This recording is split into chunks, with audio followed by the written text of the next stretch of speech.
Good afternoon, everyone, and welcome to this session of dtalks or disruptive talks on literacy and education. I'm your host, Mashood. Um, when we talk of achieving literacy for all children, for children of across countries, across different socioeconomic backgrounds, uh, we are also talking about acquiring language and acquiring reading skills. And in order to ensure that children become literate, literacy has to go along with creating a culture of reading, and that can be developed only if there is access to really high quality, interesting, engaging, and contextualized resources and storybooks, and also communication, setting up a culture of communication, of storytelling, of sharing, and oral language development between the child and the parent. And today, we are putting on spotlight a particular initiative that has really created a large scale disruption with respect to creating reading culture for children across several countries and across several languages as well. And this initiative is that of World Reader. World Reader, as we know, is an initiative that is working across 50 countries. It has impacted over 15 million people, and it is a technology based platform that really helps to make any child become a reader. And as we know that a child who is a reader also becomes a lifelong learner as well. And it's also focused a lot on building an environment and giving resources to parents such that they are able to create this environment for their children. And to speak on this amazing initiative, we are honored to be joined by by someone who is leading the initiative at World Reader. He is the Global Executive Product Leader and the India Board Director of Worldreader. Uh, he has also been a leader with respect to starting several initiatives and funding several initiatives in the various products across the areas of education, of health, and many other services as well. And he is here to share his vision of change and his story of change on how we can ensure that every child becomes a good reader as well. So we are honored to welcome Mr. Bhanu Potta, uh, and who's here to share his vision of change on how to transform literacy and reading culture for children. Bhanu, it's an honor to have you here, and we're really looking forward to your presentation. And after the presentation, would like to take up some questions for discussion as well. The stage is yours, Bhanu. Yeah, thank you, Masood and Detox, for having World Leader and me with you today. So, World Leader is an organization which believes that readers build better worlds. And then we do this by partnering with a variety of organizations, from publishers to non-profit organizations to education systems and various others, to create democratized access to books for them to be able to help children read better, right? As we speak, we are helping over 19 million readers around 79 countries. Um, More importantly, as we get down to India here, we already know that 50% of our grade 5 children are not reading grade 2 level text. This is nothing short of a national reading crisis, right? If there are different types of national crises you would like to define, reading actually is one of the national reading crises we are currently in. But it is a quiet reading crisis, unlike the other reading crises, which could be other crises which could be a little bit more loud and visible, right? The root cause, as we understand, is basically the lack of books and reading environment at homes, right? As we speak, only 9.4% of households have any supplemental reading material for children at their homes. And obviously, that is basically causing the national reading crisis which we have. So, while we know the power of reading and how it helps in a variety of settings which are aligned to the SDG, we're also happy to see that the national education policy really now does talk about reading as a big lever in the FNL mission, or the mission Nipun. And it also talks about the role of parents, right?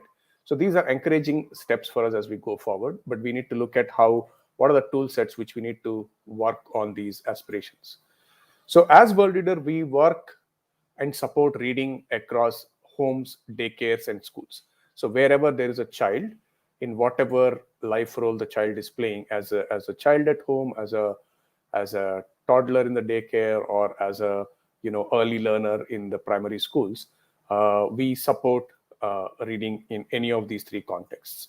The way we do this is through our simplified ABCD framework, which has been impactful, but then also needs to be improved as we go forward, working with a lot of partners in the market, right? So I will take a little bit of time talking about the ABCD framework, and then we can move forward. So A basically means access. Primarily, we need to be able to create access to storybooks. While the physical books are the best places to start with, and we recommend that physical books are the first places children and parents start reading together, we all know that the physical books have a limitation in terms of the capacity to buy them, the capacity to store them, and various other things, whether it is a home or an Anganwadi or a primary school, right?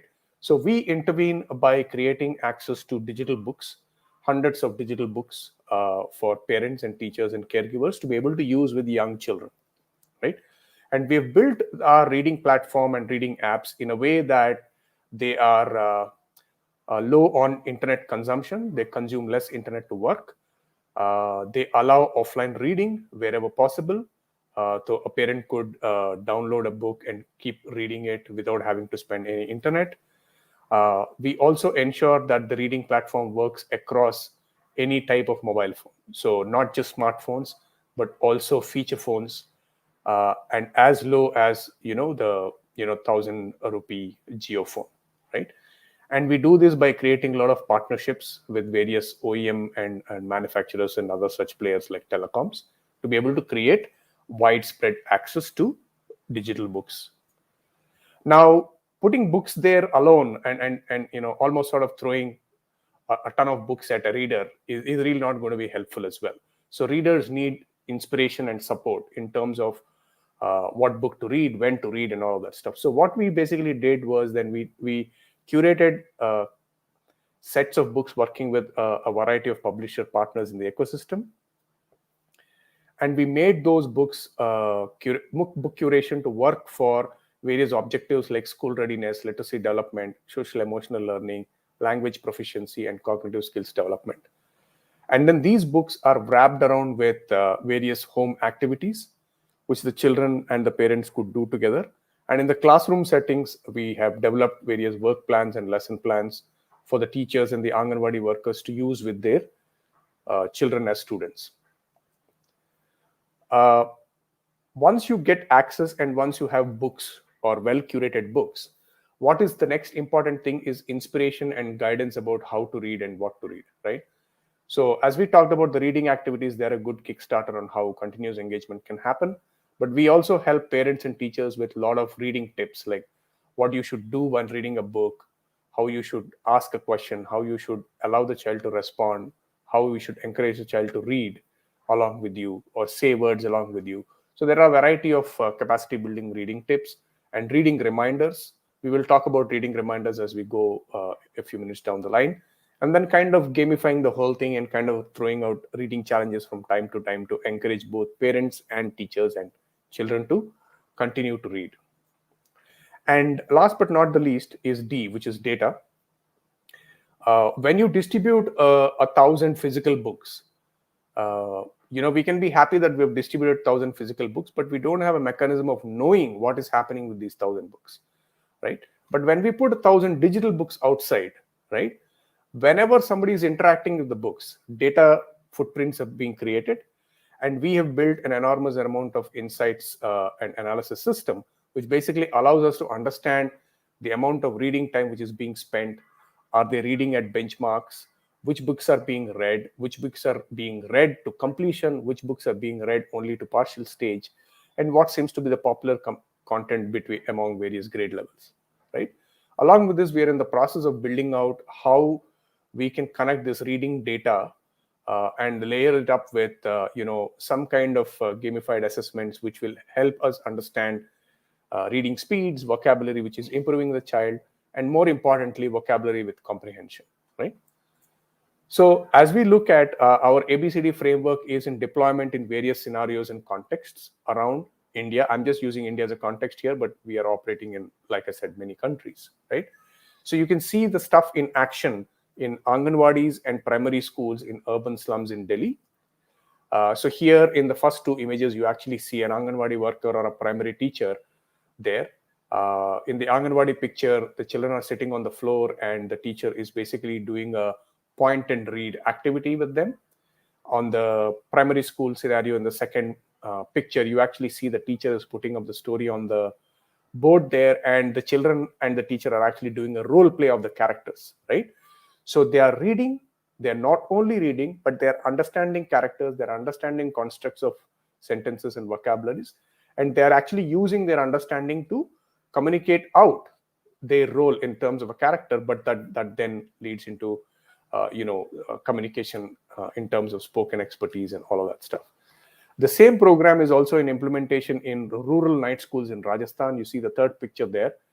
So here it's a pretty interesting scenario. This is a multi-grade, multi-level classroom. So it's a single classroom where all the children of the community who in the morning have to do various other chores like tending to cattle and farming and various other stuff, they come and spend 3 to 4 hours in the evening in the night school, right? And you actually see all of them, they might be at different grades. So there might be a 12-year-old who's at a grade 1 level. There might be a 14-year-old who's at a grade 2 level. And the teacher is kind of doing the MGML format, which we all know quite well in India, right? And then this program is also available in the other types of deserts, which is the cold deserts in the Himalayan valleys, in Spiti Valley, remote villages which are cut off for over 6 months from any kind of possibility to commute in. So you see that the program, we've taken the program and implemented in a variety of contexts to kind of continuously improve the program design. All this, of course, needs to show out in terms of impact or outcome, right? So here we are sharing our outcome evaluated by TIS and Emory of our school to home program, where the teachers and parents work together to make children better readers. So in terms of pedagogical shift in terms of classrooms, the children's approach to reading, the conduciveness of school environment in reading, awareness of parents about children's reading, and the use of technology in the classroom all seem have moved towards the positive side of the spectrum. This is a context in the school and the teacher and what the teacher is doing with the parents.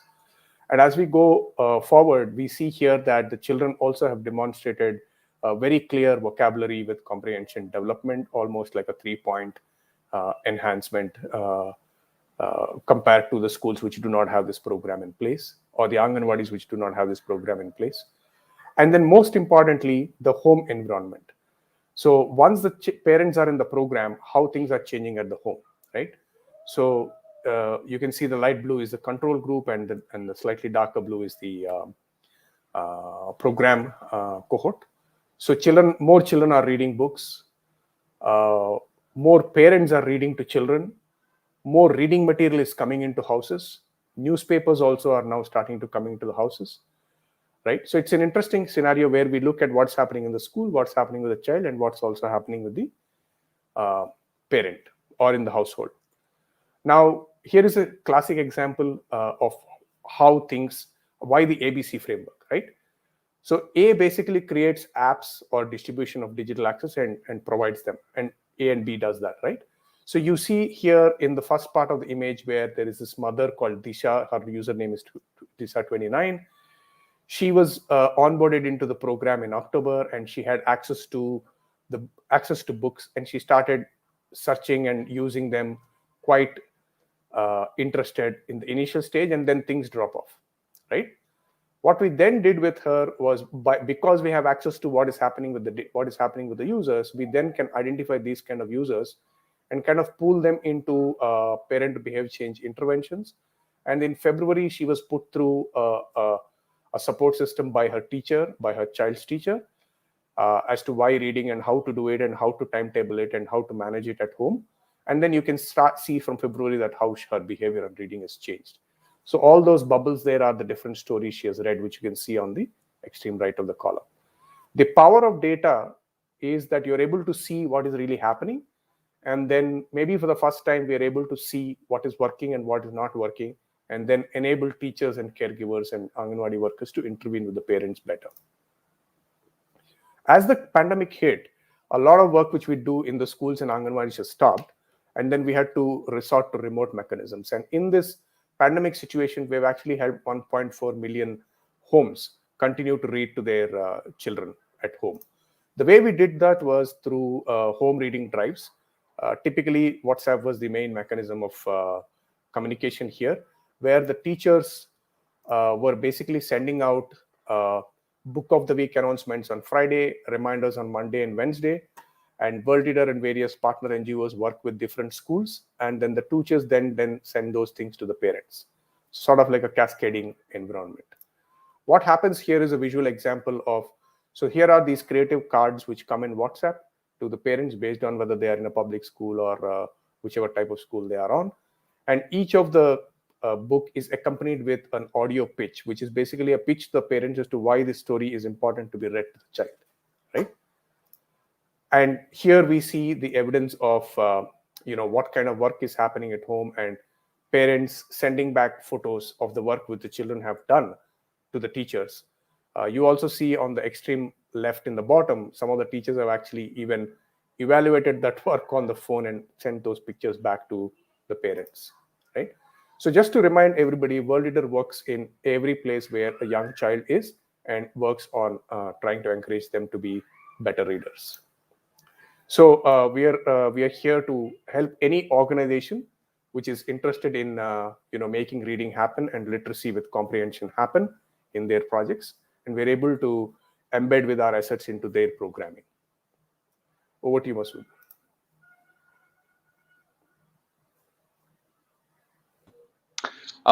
Thank you, Bhanu, for that really wonderful presentation on how Worldreader is looking at really transforming reading culture, and you also talked about how what are the different routes through which you reach children. You're working with Anganwadis as well. So in terms of if you're talking about that creating that reading culture, what would be some broad areas, like in addition to Anganwadis and schools as well? What do you think could be the different areas in which such a platform could be integrated? And what has been more successful in your experience, and what would be some of the learnings with respect to that? Yeah, fantastic question. So when we started building all this out, right? So in 2016-17 is when we actually started building this out, and at that time we worked with over 800 families and teachers and Anganwadi workers and even health workers to kind of figure out what kind of platform works, what kind of mobile app, and how it should be designed and all that stuff. So we experimented with doing this program through primary healthcare centers where the parents and children come. They invariably come for vaccination and stuff like that, right? So that's one place we tried. Anganwadis were the second place, and public primary schools, and then community settings like working with youth in the community and to kind of help children in the community, right? So in that 2 years project, which where we tried out all the forms, eventually what came out was the Anganwadis and the schools were the best anchors or the more productive anchors, primarily because of their uh, uh, understood nature by the parent that these are the custodians of teaching and learning, right? So we did try out health centers, we did try out community approach, but I think the parents saw the attention of parent to follow a guidance was most from the teachers and Anganwadi workers, and that is why the work which we continued was more focusing on those. But like you rightly asked, this could be implemented in wherever. Let's say you have a community drive, or you take a community, or you want to convert this into a smart village, or anything like that. You can intervene reading into it, give it to the hands of the youth there, and then get it out in the community. All sorts of forms and means are possible. Libraries are a good vehicle as well to try this out. But I think when it comes to reading, the most important thing to move a child from a listener to a reader is basically the consistency of reading to them, right? And just because of the way things are structured, the Anganwadis and the schools seem to be far better equipped to continuously give a routine, which libraries and health centers may not be as equipped to do it.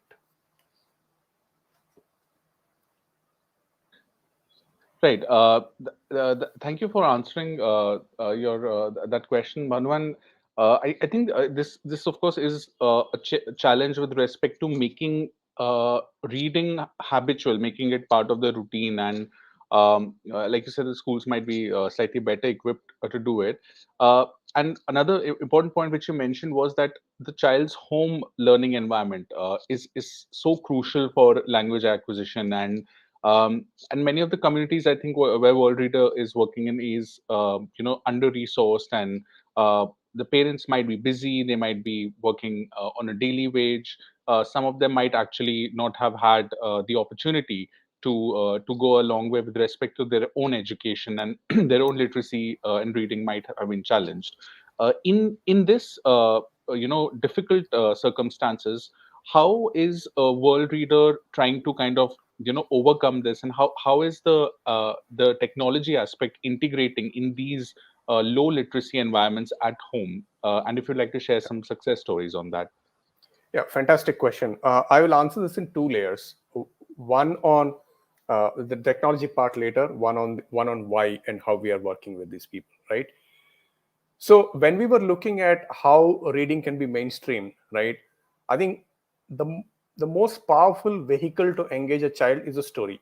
We all know that. We all remember the stories what we heard as children far better than the math formulas or the physics formulas or whatever we have studied, right? Uh, that's known to everybody. So what we did at Worldreader was to kind of work with publishers to pick up some of the best kind of storybooks which they've written and kind of map those storybooks to the learning outcomes of the class. For example, in EVS in grade 2, if there's a water cycle being talked about, there are good storybooks with publishers which talk about water and all of that stuff, which is highly storified versions, right? Uh, we then basically took those books and basically got the parents and teachers excited about storytelling as a method to learning, right? Uh, we, we may have to, if we ask a parent to teach, they might process it quite differently in comparison to if we ask the parent to just tell a story, right?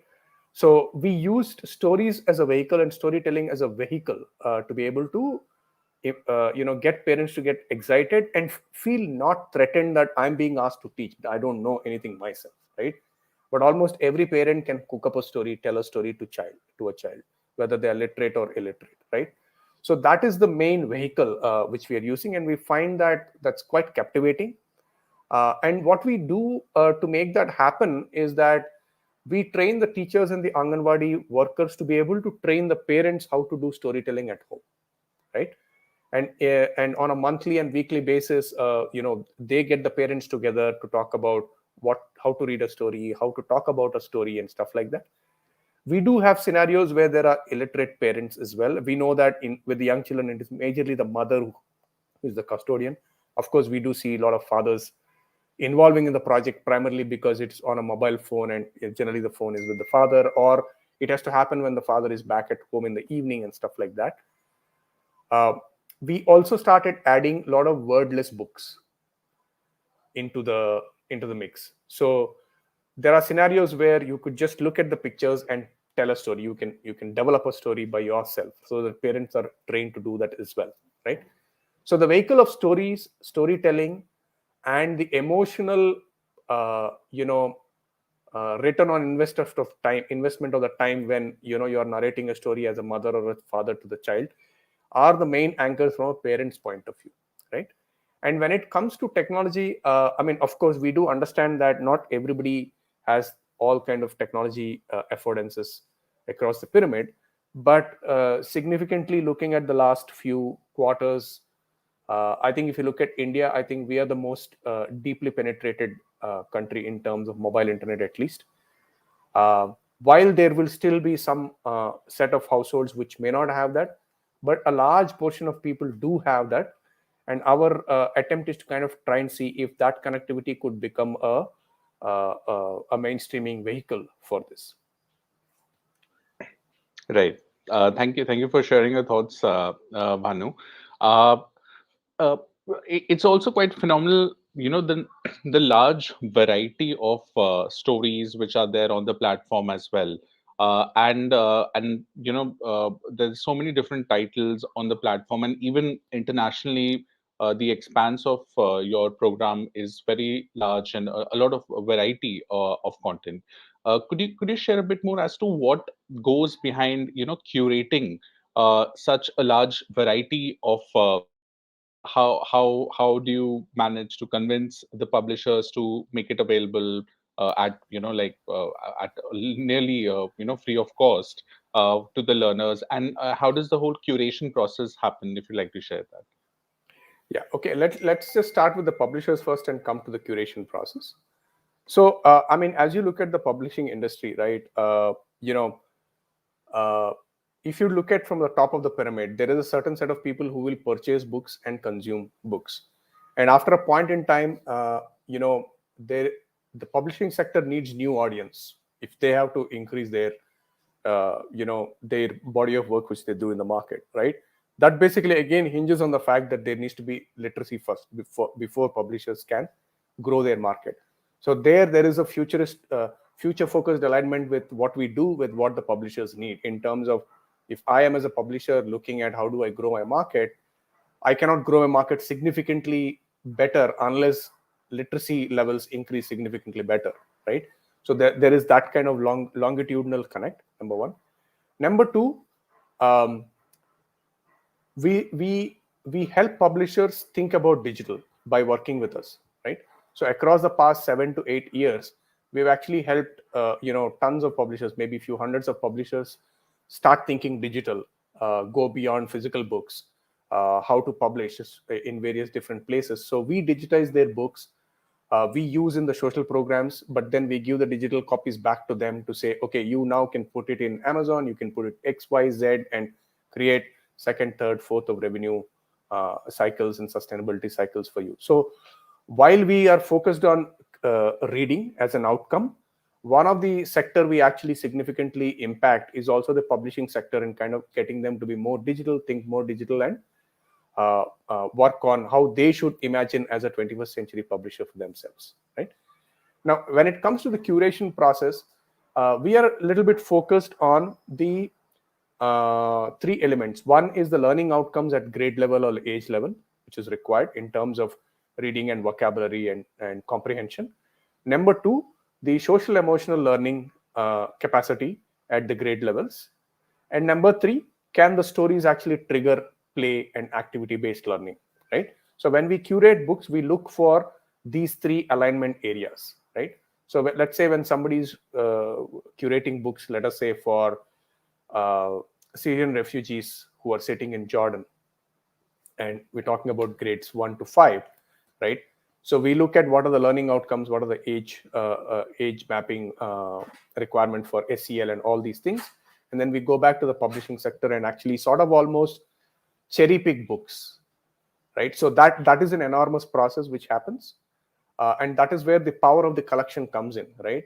A randomized collection is really not going to excite anybody, and the power of curation is very important, because people like teachers and Anganwadi workers, they focus on outcomes as well, and they need to know that the curation is powerful. And in some markets, we actually also involve some of the teachers and other people from partner organizations to be a part of the curation process.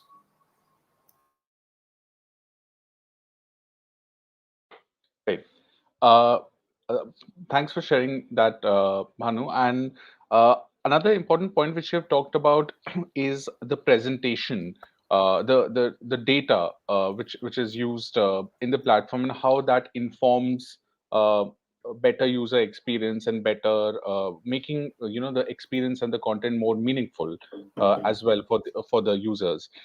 So many organizations are also kind of going digital with respect to their content and with respect to having their resources for children and for learners on the digital platform.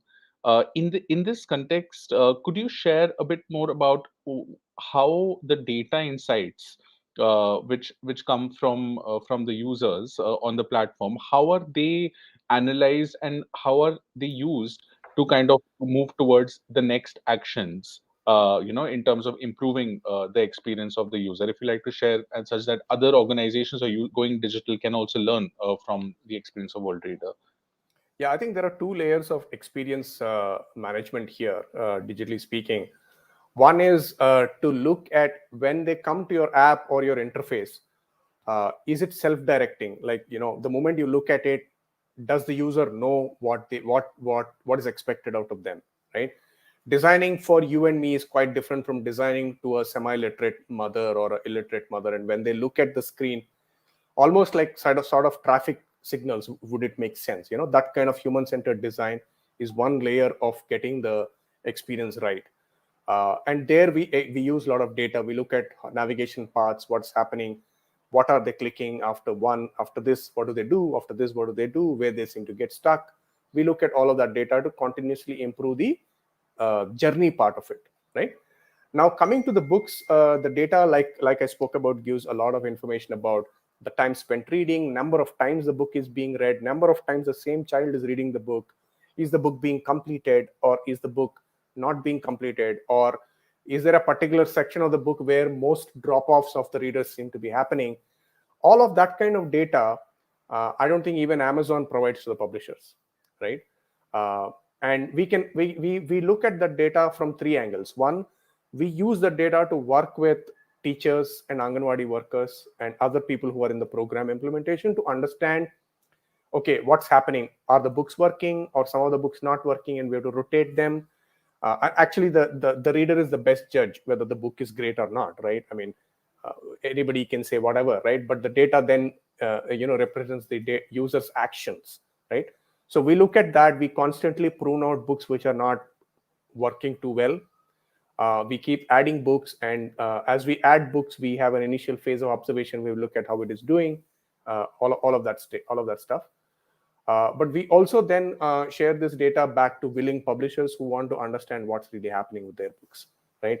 Some of the interesting conversations we've actually had with publishers were around actually developing gender stereotype breaking storybooks. Like, why should Ram only be climbing the tree, and why can't Rani climb the tree, right? So all of those kind of stuff, that's one angle. Then encouraging the publishers to embed SEL into their stories, working with their authors, right? Number three would be to kind of actually also even think about, if you work with your authors to write a story only which is digital first, it may never get printed, or may get printed only 5 years down the line. Would you and the author and the illustrator do things differently, right? So these are all some of the areas which we work with, and for all of these, data is the trigger point to kind of help us understand what's happening. I think as we speak, I think we are the only organization which has such a lot of reading behavior data available across many countries and across many languages. Right. It's very interesting that you're talking about how how data can kind of inform the experience of learners, because it's true that when we are going digital, the scale is very large, and it's so important to have that perfect platform and to go perfectly fine at the level of design and user experience. So because in a way, learners are going to access it on a very large scale, and you won't have a lot of Yeah. hold over the learners with respect to guiding their experience, from a central team. Yeah, like And like like we like you rightly said, some part of our readers come from the projects which we run, where the teachers and Anganwadi workers and all these people are involved, and they are the ones who are guiding. But a lot of our readers actually come on their own via the internet, right? They find us on Opera Mini browser, they find us on the JioPhone, they find us on MTN apps and various other places. So, like you rightly said, the app sort of almost like you don't need to be trained to use the app, and that's an important barrier to be removed, and that comes by design and constantly looking at user journeys and refining it with the power of data. Right. And another very interesting part of your presentation was the post-reading activities at home, and where you talked about, like a two-way engagement, and these wonderful pictures of kids kind of going to the app and then doing certain activities as well, and creating diagrams and putting their thoughts together. So the question, and also there's a WhatsApp feature as well to kind of trigger reminders, etc. as well. With respect to the children doing these activities, is the world reader able to kind of track as to what is the in addition to the reading which is happening on the platform, what kind of activities are being done? Are, for example, kids able to share it back with you guys? How does that process look like? Yeah. So interestingly, the role of activities around reading is something which we discovered in our learning labs with teachers and the parents themselves, right? So as the parents and teachers implement this, they look at how do I round off the learning. So I've read a book, I've had a conversation. How do I allow the child to round off his or her learning around that, or that learning experience, right? So the outcome of that was typically a parents would ask them to draw a character, they would do such kind of things, and that was basically what the parents were told to do, right? And when we saw this, what we then did was we said, oh, this seems to be working well. So we tested it out first in WhatsApp groups, and like you saw the pictures, we started getting stuff back.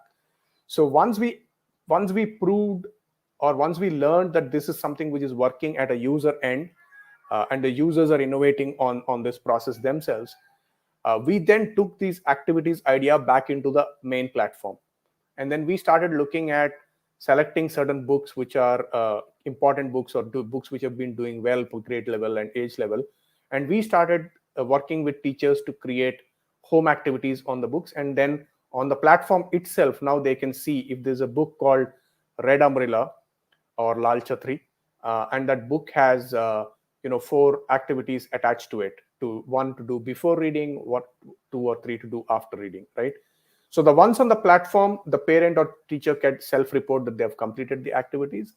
But the ones which is happening in the WhatsApp groups, it's difficult still to kind of aggregate the data from multiple WhatsApp groups which are happening, right? And we see that parents have started self-reporting the completion of activities. So we've rolled out the activities feature 6 months before on the platform, and we're able to see that apart from reading, parents are starting to go and check off that, okay, we've done this activity and this activity and stuff like that. That's very interesting. Going forward, Bhanu, what is like the next goal or the next milestone for World Reader? And I'm also asking this in the context of where there's a lot of acceptance now and large scale adoption of the digital. So in the case of organizations who have digital platforms and have amazing wonderfully usable and kind of interactive and interesting platforms such as Worldreader, the acceptance or the adoption is more it's more possible now in today's world. But many parents still, for example, are still have the understanding that if they'll just hand over the phone to the child and say कि अच्छा इसमें आप video देख लो, you watch the videos, you see the content, do it self-paced as well. But what you're trying to do here is to really tell the parents that it's not just enough to just give them a storybook and a mobile phone, but also to read out to them, to do activities. So in this context again, what do you think World Reader's next milestones are, and where does the organization what does it want to achieve in the coming years? Yeah, thank you for asking this question. So globally, obviously, we would like to scale this to as many parents and teachers and caregivers around the world as possible, right? But the mechanism we do that is through partnerships, right? So we are an organization who create digital reading assets, which can be embedded into any literacy project, any reading project, any education system, right? So